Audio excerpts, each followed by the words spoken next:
It's your boy Wits Capone, back with another video, and today I'm going to be talking about how I cope with my anxiety. So obviously this topic here, or this subject here should I say, is very personal to me, so hence why I haven't made a video about it yet, and I feel now is the right time to kind of push awareness about the situation, innit? You feel me? So obviously through childhood, normal life, you know how it is in for most people in their childhood, good time, stress free, you just know how it goes, innit? Cool. So obviously now I've reached secondary school now, so year 7, year 8, but obviously at the time my mum used to work certain hours, so she wouldn't be able to pick up my younger brothers. I would have to do that. I would kind of have to take that role or responsibility, should I say. So I feel in a way that I had to grow up really fast. Do you know what I mean? So for example, what I mean by that is in year 7 and year 8, when my brethren and stuff were going football, they were going out after school, I had to literally leave from school straight away and come and pick up my brothers, because if I didn't get there on time, the teachers would send my brothers to play center, and play center was not free. Over a certain period of time you had to pay. So it was one of them ones where if I would make them go play center, the mumsy would be hella harsh on me, and obviously I understand she didn't mean it from a bad place, because at the end of the day my mum wants the best for me, innit? So she was pushing me, but you know how it is when you're the oldest, you get pushed the heaviest. Do you know what I mean? So cool. So obviously these times I was still playing football, because obviously my number one passion that everyone knows, everyone that knows me knows that my number one passion is football, innit? From primary school, man used to play ball with bare guys from Highbury Quadrant, St Matthias, all of that. On the football day, I used to be one of the pivotal players in our team. Hella people or students at the time wanted to play like Henri. I was one of them that wanted to play like him at the time, because he's he's a legendary player, innit? He had so much swag about him.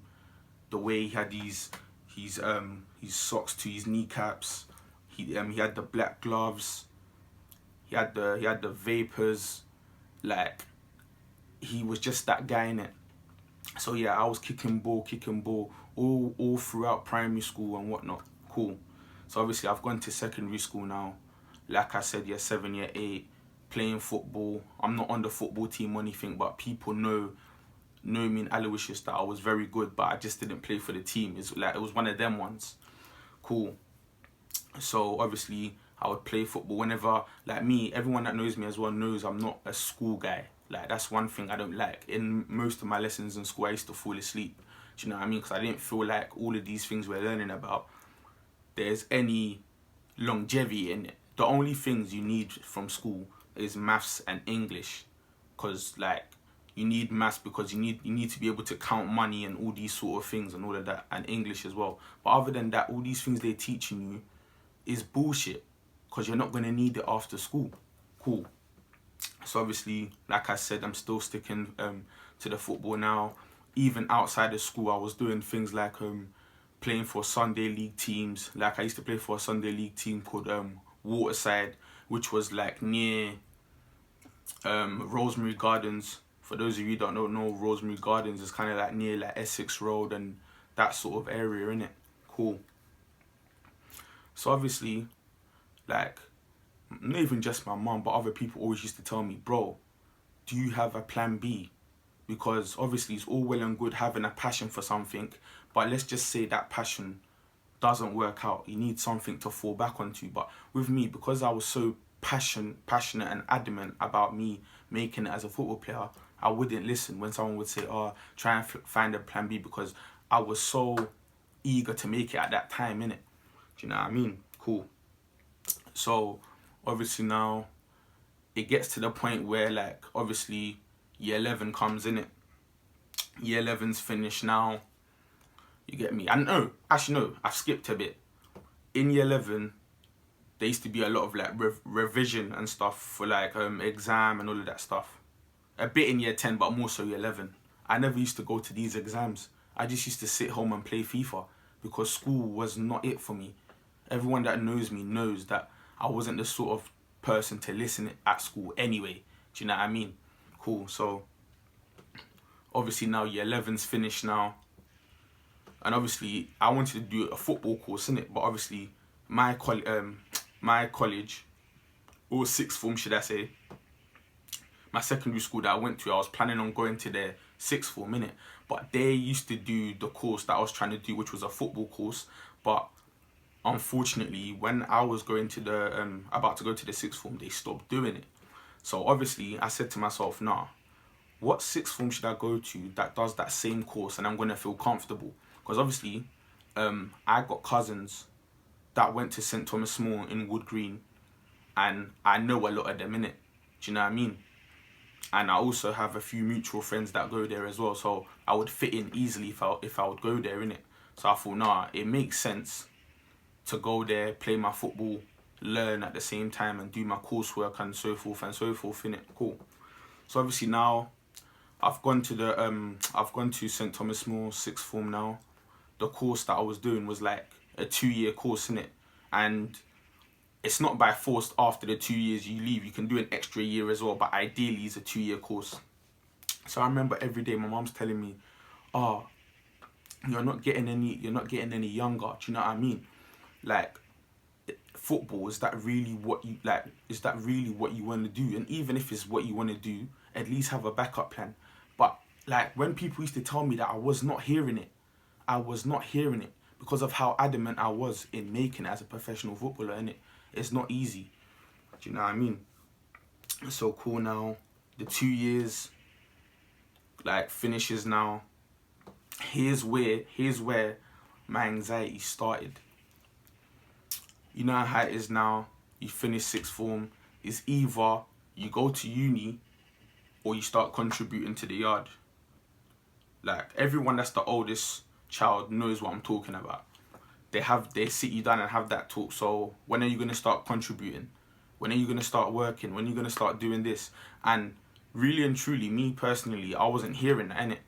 I'm trying to do something that's gonna help me in the long run, not work 9 to 5s and I'm just there trapped. Do you know what I mean? And even if I was gonna work, yeah, I was thinking of doing something part-time, but essentially round them times I was just doing stuff to please my mum. I wasn't thinking about myself as well in them situations, which I should have. Because if I thought about myself more, I wouldn't have been in these sort of situations where I started to overthink. I wasn't sleeping early, like these sort of things. And obviously I'm not blaming my mum, but at the same time it's a very big factor into why I have anxiety today, innit? Cool.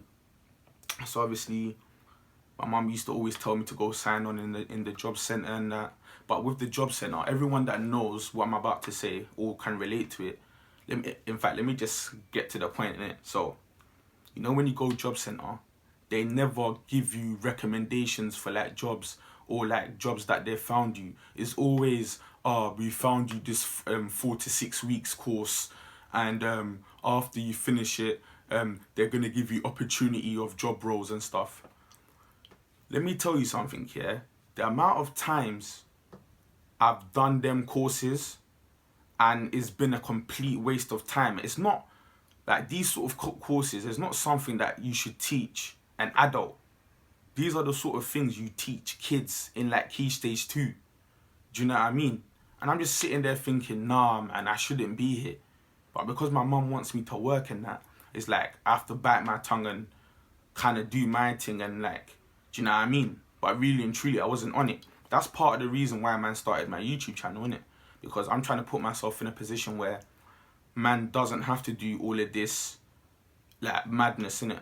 Not working for other people. I'm trying to work for myself. That's what you call having ambition. Do you know what I mean? I'm not trying to have people bust me up every day. And also, I don't feel sorry for them people that work, but at the same time, in their spare time, they're not looking to change their situation and they're there complaining. If you're not willing to change your situation, then you're your own problem. You can't complain. That's why me, for example, when I used to work at Sainsbury's, because I used to work at Kentish Town Sainsbury's back in the day, innit, yeah?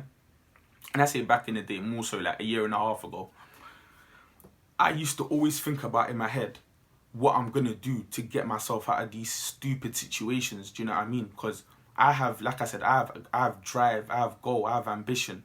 I'm trying to make something out of my life. I'm not trying to do this 9 to 5 bullshit where I'm just going around in circles, going from job to job. Like, that's not me, innit? Like, I'm trying to do something with myself, for example, YouTube, and then in years to come, I can invest in my family.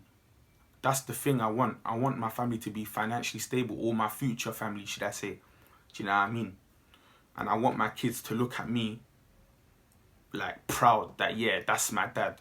I don't want my kid going to school and they asking, like, you know, when you go to school in primary school, they all ask their like people's sons and daughters, like kids and stuff, what does your dad work as? And they're all saying plumber and stuff, and people are laughing. Like, that's not what I want for myself. No.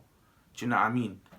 Obviously, I'm not saying that when your kids get older, like, they shouldn't do anything. They should, but at the same time, it's up to you as a dad. It's a responsibility as a dad to leave money for them. So regardless, they're not struggling. There's always a way out of things, you know what I mean? And yeah, man, also with my anxiety as well, it's very, like, it's not easy, man, because sometimes your body fails on you and everything. You get body cramps. Sometimes when you're walking, your legs feel like jelly, fam. Literally, you know, sometimes when you run up a flight of stairs and that, your legs start to feel like wobbly and like as if like you're unfit. So it's like sometimes when you're walking, you have to walk a bit slow, because when you walk fast, you can lose your balance. It's one of them ones. And also another thing that I want to touch on about anxiety and depression as well. You know, when you have anxiety, because obviously your body is your body, so you know how you're feeling, but other people are not trying to take in how you feel, and they're trying to downplay how you feel. That's one thing that I can't stand. If somebody's suffering from anxiety, you don't attack them and start saying, oh, well, it's because you don't leave your house. It's because, no, there's days where you don't want to leave your house. It happens. But obviously, it's a gradual process. You don't just get up and then you start doing stuff. No. Over time, you start getting used to things. Sometimes you're going outside for late night walks, refresh your mind, come back home, regroup, tomorrow, repeat. Even sometimes now, I try and keep myself active in terms of exercise, even if that means just going outside for a 10 to 15 minute walk and coming back. That does me like a whole heap of good. Do you know what I mean? And yeah, that's another thing I wanted to touch on, yeah? So obviously, I've never experienced a panic attack ever in my life till, like, I would say, like, the second lockdown of COVID. I remember this like it was yesterday. So I'm just chilling there. I'm thinking, raw, like, why am I feeling like this? I couldn't breathe, nothing. Do you know what I mean? And then obviously, like I said, people are downplaying how I feel and stuff. So I've just gone in my room, sat down, just shut myself away from the world, and I'm just there thinking, when are things gonna get better? Because obviously I know when you have anxiety, it's not something that's just gonna go. Do you know what I mean? It's not gonna go. It's stuck with you forever, but it's how you deal with it. Do you get what I'm trying to say? So obviously now I couldn't breathe. Obviously these times I'm new to it as well, so I didn't know how to cope with it, how to like deal with my triggers and make it better and all these sort of things. So imagine now I've gone to the bathroom, like I said, I couldn't breathe, innit? So obviously I've pissed now, I'm washing my hands, all that usual stuff. Then I start going on the floor, my body starts twitching, and you know how it is when you have a panic attack, you're not in control of your own body. It's like your own body starts doing its own thing. Do you know what I mean? And obviously I've never experienced a panic attack before, so I'm thinking, what the fuck is this? Like, what the hell just happened, innit? So obviously I ended up in the hospital and stuff, because obviously the ambulance was called.